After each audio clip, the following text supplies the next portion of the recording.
I'll be talking about our work, actually ever since I opened my lab, which was 10 years ago, aiming to decipher the melanoma genetic landscape. And so I'm a cancer geneticist.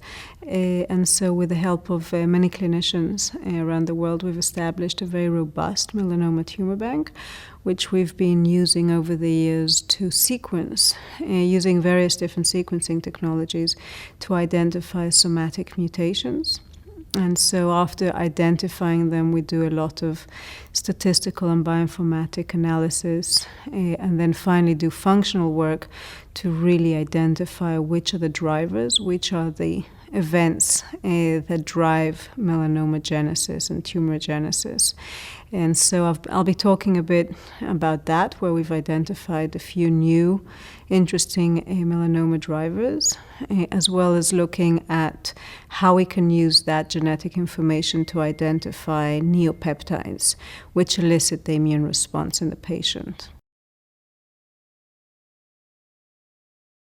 We've seen over the years that targeted therapy can be extremely useful, and so in melanoma, for example, BRAF, which was identified as an oncogene a while back, finally has a drug that will target it specifically.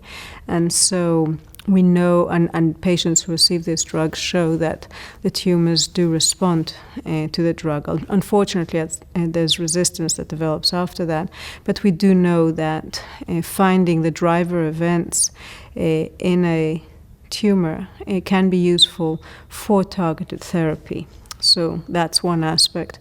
Another aspect is that we've identified, for example, a new tumor suppressor gene called RASA2, which is involved in inhibiting a very important oncogene called RAS.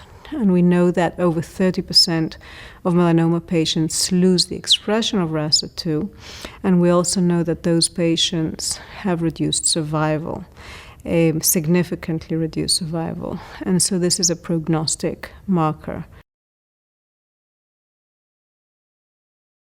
Some of them are, but that doesn't necessarily mean that they have the same exact functional effect. It's very important to focus and reanalyze these various different proteins within the context, in the relevant context. And so even if they are found to be mutated, I would go ahead and functionally analyze it. So we have a very strong emphasis on function.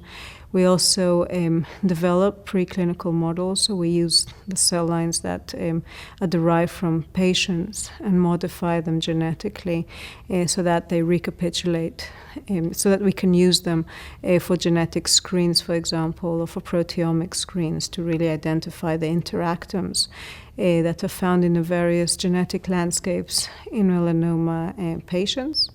And in terms of clinical efficacy, the immune system part I described before, it's really a new method to identify which peptides, neopeptides derived from mutated genes within the melanoma patients, elicit an immune response. And so if we're successful in applying this, it may be very useful to detect neo-antigens in a systematic manner in various different patient samples.